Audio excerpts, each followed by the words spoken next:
Sunu Presse, à la présentation Aïcha Toupam. Sunu Presse vous est offert par le Grand Carnaval de Dakar. Bonjour. À l'affaire de la dette cachée, l'acte 2 de la bataille Senelec-Akilee et l'enquête sur les morts au travail entre autres sujets sont mis en exergue par les quotidiens reçus ce matin.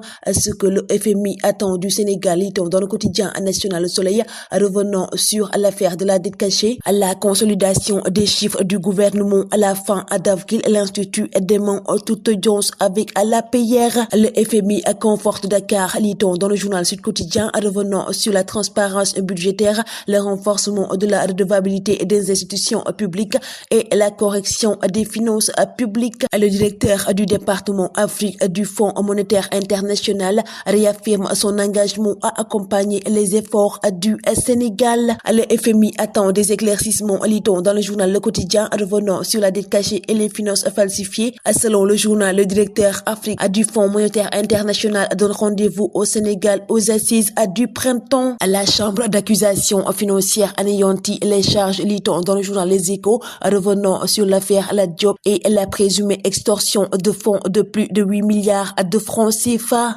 Selon le journal, les fonds présumés détournés et extorqués ne résultent que des seules déclarations de Mohamed Dian. Seuls 15 millions de francs CFA ont pu être retracés, ce qui, au regard des sommes colossales déclarées, apparaît très dilatoire, voire insignifiant. À l'acte 2 de la bataille Akilee et Senelec pour le système de comptage intelligent, lit-on dans le journal Vox Pop, revenant sur Amadouli qui saisit l'OFNAC d'une lettre de dénonciation de passation de marché. 6 ans après le refus de poursuite du contrat d'Akilee, il accuse Senelec de relancer le projet en usant des subterfuges. À 700 milliards seraient déjà perdus par Senelec entre 2019 et 2024.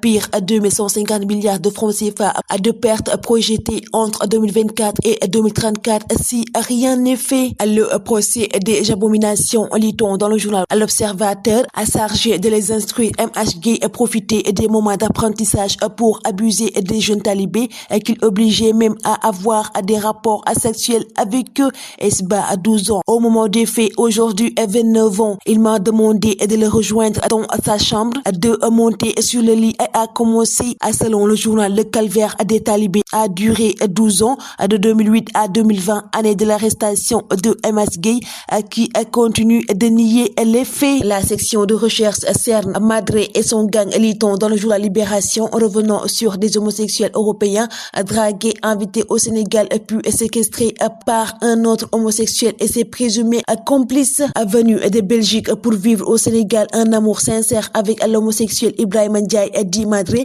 26 ans après des échanges sur un site, un séjour romantique a sali à son arrivée. Alain Jacques Monry, à 68 ans, conduit dans un appartement en Gore puis séquestré. Une rançon de 7 000 € réclamée à son frère basé en Belgique. Les mises en cause arrêtées par les gendarmes après un signalement alors que 5 000 € avaient déjà été envoyés à Madré et compagnie pour la libération de l'otage. Diomaye Sonko se sépare de 312 policiers mais indemnise des casseurs avec 5 milliards, lit-on dans le revenant sur la décision de mettre fin au contrat de la première cohorte des policiers adjoints volontaires de la 7e génération. Le journal Enquête traite également de cette question et met à sa une dessous de divorce, revenant sur les policiers libérés. Le ministre de l'Intérieur, Jean-Baptiste Tine, a décidé de les libérer au terme de leur contrat.